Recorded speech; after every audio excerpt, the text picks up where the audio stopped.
رسول اکرم صلی اللہ علیہ وسلم نے فرمایا، جس شخص کے ساتھ اللہ تعالیٰ بھلائی کا ارادہ کرے اسے دین کی سمجھ عنایت فرما دیتا ہے، اور میں تو محض تقسیم کرنے والا ہوں، دینے والا تو اللہ ہی ہے، اور یہ امت ہمیشہ اللہ کے حکم پر قائم رہے گی، اور جو شخص ان کی مخالفت کرے گا انہیں نقصان نہیں پہنچا سکے گا یہاں تک کہ اللہ کا حکم قیامت تک آ جائے اور یہ عالم فنا ہو جائے۔ فرمان مصطفیٰ صلی اللہ علیہ وسلم، جو کوئی اللہ اور آخرت کے دن پر ایمان رکھتا ہے وہ خیر کی بات کہے یا خاموش رہے، اور جو شخص اللہ اور آخرت کے دن پر ایمان رکھتا ہے وہ اپنے پڑوسی کا احترام کرے،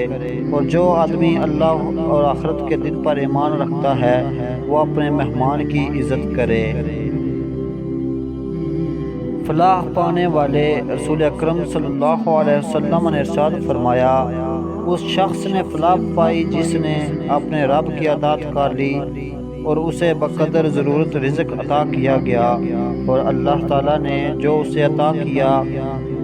اس پر اس نے قناعت اختیار کی۔ رسول اکرم صلی اللہ علیہ وسلم نے ارشاد فرمایا، جو اللہ کے رب ہونے پر، اسلام کے دین ہونے پر اور محمد صلی اللہ علیہ وسلم کے نبی ہونے پر راضی ہوا اس کے لیے جنت واجب ہو گئی۔